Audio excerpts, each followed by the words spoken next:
Brought you by Meghdoot herbal. मुझे diabetes है। मेघदूत मधुशून्य ये हाई ब्लड शुगर और ब्लड प्रेशर को कंट्रोल तो करता ही है, साथ में ये मुझे काफी एनर्जेटिक रखता है। मेघदूत मधुशून्य खाओ, फिट एंड फाइन हेल्थ बना। नूरी दरवाजे के इस बाजार से पेठे की शुरुआत हुई थी। वो पेठा जो पूरी दुनिया के अंदर अपनी मिठास के लिए पहचाना जाता है। आज यहाँ के हाल इतने खराब हो गए हैं कि यहाँ 4 दुकान खुली हैं और 6 बंद हैं। पहले 450-500 कारखाने थे, काफी पेठा बनता था, बिकता था, बाहर भी जाता था पेठा। आज की तारीख में इनको मान के चले आप 50-55 भट्टी यहाँ पेठा थोड़ा बनाते हैं। तो न्यायालय ने कार्ययोजना मांगी है स्थानीय प्रशासन से कि ये पूरी जो घनी आबादी में पेठा फैक्ट्रियां लगी हुई है जो आज के डेट में संचालित है, उनके शिफ्टिंग का एक समय सीमा और दूसरे प्लान माननीय सुप्रीम कोर्ट द्वारा प्रस्तुत किया गया। सफेद शक्कर को अपने ऊपर लपेटे हुए पेठा आगरा के लिए उतना अजीज है जितना सफेद संगमरमर में लिपटा ताजमहल। लेकिन आगरा के पेठे के सामने सुप्रीम कोर्ट का आदेश मुंह बाए खड़ा है। सफेद पेठे की फैक्ट्रियों से निकलते काले धुएं के सामने खड़ा हो गया है ताजमहल। सुप्रीम कोर्ट एक याचिका पर सुनवाई करते हुए आदेश दिया है कि ताजमहल को प्रदूषण से बचाने के लिए ताज ट्रेपेजियम जोन यानी कि टीटीजी के भीतर आने वाले सभी पेठा फैक्ट्रियों को शहर से बाहर शिफ्ट किया जाए। लेकिन पेठा बनाने वाले आगरा के व्यापारी कहते हैं अब धंधा बचा ही नहीं। पहले प्रशासन ने लाठी चलाई, अब कोर्ट चाबुक चला रहा है। ये आगरा का नूरी दरवाजा है। नूरी दरवाजे के इस बाजार से पेठे की शुरुआत हुई थी। वो पेठा जो पूरी दुनिया के अंदर अपनी मिठास के लिए पहचाना जाता है। आज यहाँ के हाल इतने खराब हो गए हैं कि यहाँ 4 दुकान खुली हैं और 6 बंद हैं। पूरे बाजार का हाल बेहाल है और इस जर्जर इमारत को जो आप देख रहे हैं ये इतिहास में स्वर्णिम अक्षरों में दर्ज है, क्योंकि सन 1929 के मार्च महीने में इसके के आसपास शहीद भगत सिंह यहाँ पर रहे थे और जो संसद में बम फेंका गया था वो बम यहीं पे बनाया गया था, उसका ट्रायल यहीं पे लिया गया था। आज उसी तरीके का एक बम यहाँ के पेठा कारोबारियों के ऊपर फूटा है। मतलब बम जो है वो आदेशों का है, जो अधिकारियों से जुड़ा हुआ है। इनकी अपनी समस्याएं हैं और पेठा को जो बनाने का काम है उसको यहाँ से शिफ्ट करने की बात चल रही है। पूरा क्या मसला है इसको जानने के लिए यहाँ के जो पेठा उद्योग से जुड़े लोग हैं वो खड़े हुए हैं, उनसे विस्तृत जानकारी लेते हैं। आपका क्या नाम है? मेरा नाम राजेश अग्रवाल है। तो आप क्या हैं? मैं शहीद भगत सिंह पेठा गुड़ी एसोसिएशन अध्यक्ष हूँ और प्राचीन पेठा के नाम से अपनी फर्म संचालित करता हूँ। अच्छा ये बताइए, अभी जो आदेश एक बताया जा रहा है कि सुप्रीम कोर्ट का आदेश आया है, यहाँ से जो पेठा बनाया जा रहा है वो सारी की सारी फैक्ट्रियाँ यहाँ से हटाई जाए, ये क्या आदेश है और ये आदेश पर आप लोगों का आपका क्या कहना है? हमारा कहना यह है कि माननीय सुप्रीम कोर्ट द्वारा 3/4/2025 को जो आदेश जारी किया है, तो कहीं ना कहीं जो हमारे अधिकारीगण हैं उनके द्वारा उनको पूरी बातों का पूर्ण रूप से अवगत नहीं कराया गया है। यह जो सच्चाई है उनको वहाँ तक नहीं हो पाई है। पुरानी जो चीजें थी सुप्रीम कोर्ट के पास में उसी के ब्याह पर, क्योंकि 1984 में टीटीजेड लागू हुआ और वही रिपोर्ट लगी और उसके बाद में 1998 वाली जो रिपोर्ट है 2000 वाली, उसमें ये सर्वे करा करके उसी के आधार पर वो फैसला ले लिया गया। क्योंकि अब 25 साल में 2-3 शताब्दियों में सारी टेक्नोलॉजी बदल गई है, काम करने का स्तर बदल गया है, काम करने के जो यंत्र हैं वो बदल गए हैं, लोगों की भावना बदल गई है, पीढ़ी बदल गई है। और अब जो पेठा इकाइयाँ हैं जो पहले कहते थे कि भाई प्रदूषण करता है, इससे गंदगी बैठती है, वो सब चीज़ें अब नहीं रही। क्योंकि पहले कोयले पर पेठा बनता था तो पॉल्यूशन में आता था। अब चूँकि क्लीन फ्यूल हम गैस पे बनाते हैं और जो पेठे का छिलका जो रॉ मटेरियल होता था वो निकलने के ऊपर वो डाल दिया जाता था बाहर रोड पर, क्योंकि यहाँ पहले पुराने तालाब घर होते थे उनमें जाके फेंक दिया जाता था। आज की तारीख में ऐसा नहीं है। क्यों नहीं है? क्योंकि अब थोड़ा सा विकसित हो गया है और चीज़ें हालात बदल गई हैं। आज की तारीख में जो पेठे का वेस्ट निकलता है वो सारा की सारा गौशालाओं में जा रहा है। जो हमारा नगर निगम है जिन पशु आहारों के लिए वो परचेज करता था 50,000 रुपये रोज की, वो भी उनका बचाव हो रहा है। जो इसका जो छिलका होता है वो पशु आहार के रूप में ही वो काउंट होता है। तो अब हमारे पास नगर निगम की गाड़ियां आती हैं और उसको ले जाती हैं। तो हमारे से जो जो हमारा पेटा उद्योग पॉल्यूशन के नाम पे जाना जाता था, आज इसका कोई पॉल्यूशन नहीं हो रहा है। यही बात माननीय सुप्रीम कोर्ट ने यहाँ के अधिकारी गणों को बतानी है, करनी है और रखनी है। और जब ये ऑर्डर आया तो हमने उनको बताया भी कि आप माननीय सुप्रीम कोर्ट को अवगत कराइए कि कोयले से संचालित इकाइयों को हमने बंद करा दिया है और क्लीन फ्यूल पर काम करने वाले पेटा इकाइयाँ यहाँ पर संचालित कर रही है, तो उनको गर्म की स्थिति दूर हो जाएगी। अच्छा, ये आपसे जो सुप्रीम कोर्ट का पहला आदेश आया था जिसमें यहाँ से कारखानों को हटाने विस्थापित करने के लिए कहा गया, तो उसके अंदर क्या आदेश आया था? क्या कोई आप लोगों को गैस देने से संबंधित कोई बात हुई थी? क्या बात हुई? माननीय सुप्रीम कोर्ट ने ये कहा था कि हमारा भी मकसद उजाड़ने का नहीं है, हमें इनको विस्थापित करना है और इनको सब्सिडी की गैस दी जाए। और 128 इकाइयाँ आगरे में जो है वो गेल कंपनी ने सब्सिडी की गैस पर उनको संचालित किया, मगर किसी न किसी की लापरवाही से वो सब्सिडी की गैस पेटा इकाइयों को नहीं मिली। वो भी हमारा साथ में एक शोषण है।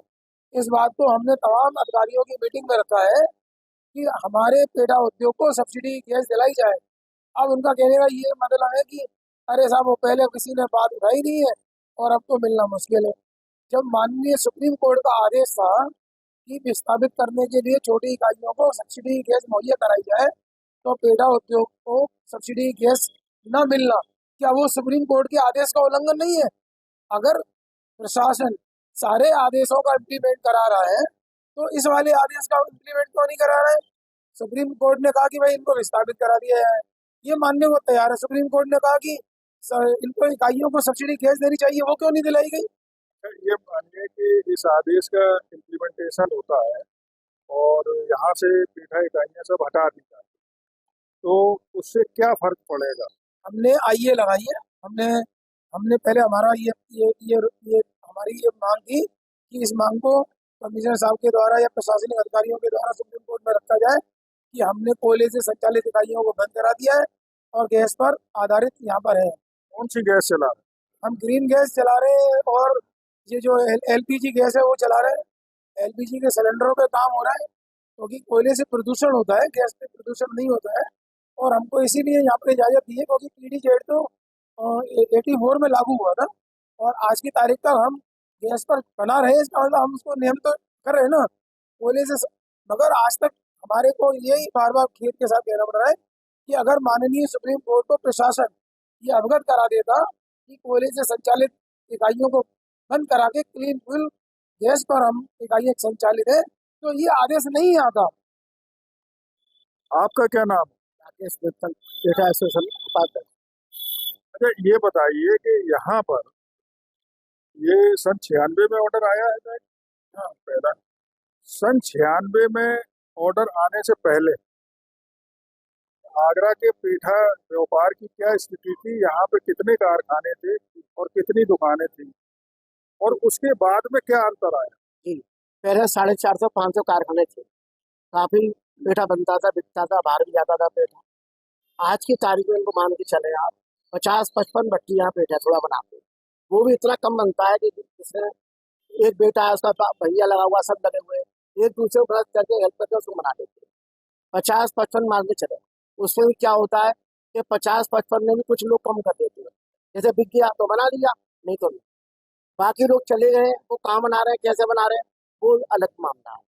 हम तो आज की तारीख में जो न्यायालय का आदेश का पालन कर रहे हैं, जैसे पेठा बना रहे हैं, थोड़ा बना रहे हैं, मगर यहाँ की स्थिति ऐसी है, आप रौनक देखिए, रौनक सब खत्म हो गई। अगर आगे इतनी परेशानी है कि आप 4 दुकान देखो, 8 दुकान बंद है, 8 खुल रही है, 6 आगे बंद है। अगर मैं मान के चलता हूँ 100 दुकान भी है हमारे पूरे बाजार में, दोनों साइडों में 90-90 मान लो, तो आपको 25 दुकान खुली पाएगी। आप मौके पर देख लीजिएगा। ऐसा क्यों हुआ? ये व्यापार सब खत्म हो गया है। दंड प्रशासन ने डंडा करा, आप जहाँ से कोला पेठा बनाते हो, जो बनाते हो, अगर गैस से बनाना है आपको तो पेठा जहाँ बनाइएगा नहीं, तो गैस से बनाने लगे लोग। अब जो जाते हैं वो चले गए, वो कैसे बना रहे हैं उसके बारे में नहीं, वो अपने जुगाड़ बुगाड़ से बना रहे हैं। यहाँ से जो लोग पलायन करके गए कारखानेदार, वो कहाँ गए? वो आगरे के चारों कोनों पे आगरे में जी। कुंडौल में है, आगरा लोहा मंडी, फलानी फलानी जगह मैं नहीं कहूंगा, वो आगरा प्रशासन का काम है, कहाँ पे वो देखें। है आगरे के अंदर ही अंदर, ये मान के चले आप 30 किलोमीटर के अंदर ही अंदर पेठा बना। आपका क्या नाम? खबर द्वारका। आपको आप पदाधिकारी हैं या विक्रेता हैं? विक्रेता। आप ये जानकारी दीजिए कि मान लीजिए ये ऑर्डर अगर लागू होता है तो जिस ऑर्डर के लागू होने के बाद जो पेठे से जुड़े हुए व्यापारी हैं और कारखानेदार हैं और उससे जुड़े हुए लेबर भी होगी और भी चीजें हैं, ये टोटल कितने होंगे लगभग, और इस पर क्या असर पड़ेगा? इसमें देखिए पेठे वाले जितने भी हैं सब इस टाइम बड़ी बुरा उसमें चल रहे हैं, पता नहीं कब क्या हो जाए। दिवाली भी सही कटेगी क्या नहीं कटेगी, और कारोबार तो बहुत ठप होता जा रहा है पेठे का। और लगभग पेठे से जुड़ने वाले लगभग आज की डेट में 4000 करीब आदमी हैं जो लेबर है, दुकानदार हैं, आसपास के जो आगरा में सब नीचे माल लेते हैं। लेकिन उसके हिसाब से ये लग रहा है कि आगे अब प्रशासन हमें चलने नहीं देगा। हम प्रशासन से बार बार एक ही बात कहते हैं, आप आगे देखिए मुआयना कीजिए, यहाँ पर यहाँ एक भी क्वालिटी से भट्टी नहीं चल रही, सब गैस से चल रही। ये पेठे के कारखानेदारों की व्यथा की कथा है, और इसी बीच में जो आम लोग हैं उनका इसके बारे में क्या सोचना है, इस पूरे व्यापार के बारे में और इस विषय के बारे में वो जानकारी लेते हैं। आपका क्या नाम है? गोपाल वल्लभ गोस्वामी। क्या करते हैं? मैं यहाँ 2 बार पूर्व पार्षद रहा हूँ और सामाजिक कार्यकर्ता। ये बताइए, ये जो पेठा उद्योग को यहाँ से हटाने की बात चल रही है और सब चीजें चल रही हैं, तो कितने लोगों पे इसका प्रभाव पड़ेगा ये हटाए जाते हैं तो? और आपकी आंखों के सामने ये पेठा जो उद्योग है, जो कॉटेज इंडस्ट्रीज में आता है, कुटीर उद्योग में आता था, इसका क्या हाल? पेठा उद्योग यहाँ से बर्बाद कर दिया है इसने, और यहाँ लाखों लोग आदमी जो इस काम से जुड़े हुए हैं वो पहले प्लान कर गए, बाकी के अब प्लान करने जा रहे हैं। और बहुत से लोगों ने आत्महत्या भी कर दी इसमें, और कर्जा उनके ऊपर हो गया तो छोड़कर भग गए हैं। और जैसे नाम बताइए। बहुत बड़ी कारीगर थे यहाँ के नाम करने वाले, यहाँ कई दुकानों के नाम है, नाम नहीं, ऐसा तो अभी तक नहीं आया कि पेठा कारीगरों ने आत्महत्या की। नहीं, पेठा दुकानदार वो एक अलग बात है। दुकानदार थे उन लोगों ने, जैसे हमारे यहाँ राजीव ठोकर वगैरह कई लोग दुकानदार थे, इन्होंने पेठे में नुकसान होने के बाद में आत्महत्या कर दी इन लोगों ने। और पेठे में नुकसान एक अलग विषय है, आत्महत्या जो है नुकसान की वजह से की, वो नुकसान क्यों हुआ? नुकसान यहाँ से जब गवर्नमेंट ने क्या कहती है कोयले काम बंद करवा दिया, तो उसके बाद में उनकी स्थिति नहीं थी कि कर्जा दे सके और क्या कहती है अपना कारखाना चला सके। इसमें बहुत लोग हैं, किसके नाम मैं आपको लूँ, और ये प्लान कर गए। अब तो यहाँ कारीगर भी प्लान कर गए यहाँ से, और अब देख रहे हैं आप खुद गंदगी नाम का कोई चीज़ नहीं है पेठे उद्योग में, और सब जो चल भी रहे हैं 25-50 कारखाने वो सब भट्टी चल रहे हैं, मतलब गैस से चालू है।